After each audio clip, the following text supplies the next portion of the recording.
everybody. I'm Sid from Environmental Defense Fund. We're a large environmental nonprofit, and a lot of what we do is about reducing methane emissions. So methane, or CH4, is an invisible gas that is the main component of natural gas, which is one of the dominant fossil fuels in our energy system.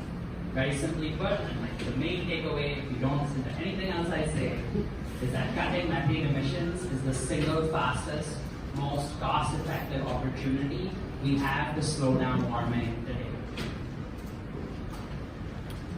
Why is that? Because of three numbers.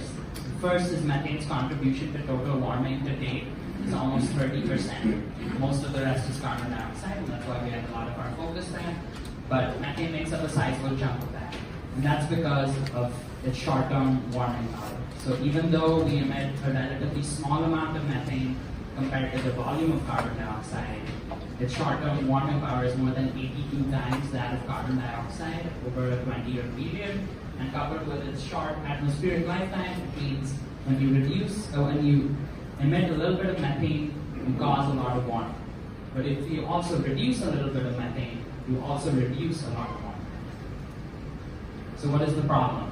The problem is from these three sectors. So about 40% of global human-made methane emissions come from the energy sector, most of this from fossil fuels, where methane is released unintentionally and intentionally from the supply chain. About another 40% comes from agriculture, where normal livestock digestion processes make up most of that. And then most of the remainder comes from waste, where microbes decomposing waste in landfills and other areas release methane. So 350 million metric tons of methane is what we release every year, and it's a number that's steadily growing with the increase in human activity. But there's also reason to believe that we can bring down this number relatively quickly. So we're gonna jump to this quick video of an oil and gas facility in Texas. And the huge black plume you see is methane leaking from this facility.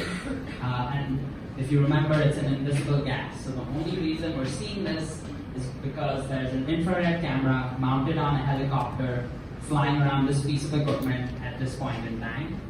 And so there's a lot of methane we are not capturing. And as Alex was mentioning earlier today, if you can't measure it, you're unlikely to take action to fix it.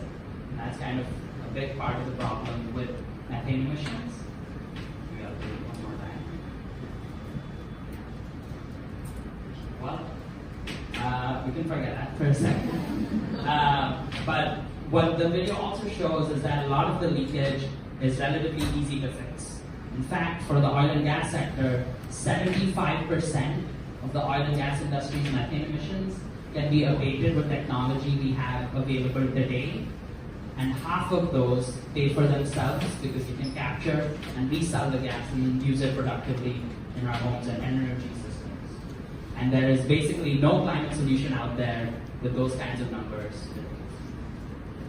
I want to talk a little bit about action that we've seen in the past year about how the world is moving to address this problem. So first is on the government side. Governments around the world are designing and implementing policies to reduce methane emissions from their oil and gas industries, as well as the imports that they secure from other countries. But that alone is not enough. You also need the industry to take the necessary actions. And at COP28, more than 50 oil and gas companies, representing 40% of the global supply, committed to near zero methane emissions by 2030. But that too is not enough. You can't just state a goal and then not get there, which is why I'd like to show something that we're really proud of at the Environmental Defense Fund. With our partners in March, we launched Methane Sat, which is the first satellite launched by any environmental nonprofit in the world. And this satellite, when it starts fully functioning in 2025, will pinpoint methane emissions from 80% of oil and gas production. And will give us the data that we don't have about who is causing these emissions, where are they coming from, when are they happening, and how can we fix them.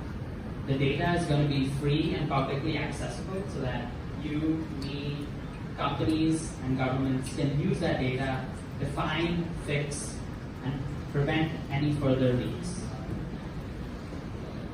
Very simply put, we need to cut methane now. Methane causes a lot of warming in the near term, but it is relatively easier to fix than some of the other issues we face on the climate side, especially for the oil and gas industry. So yeah, we need to cut methane now because we can. Thank you.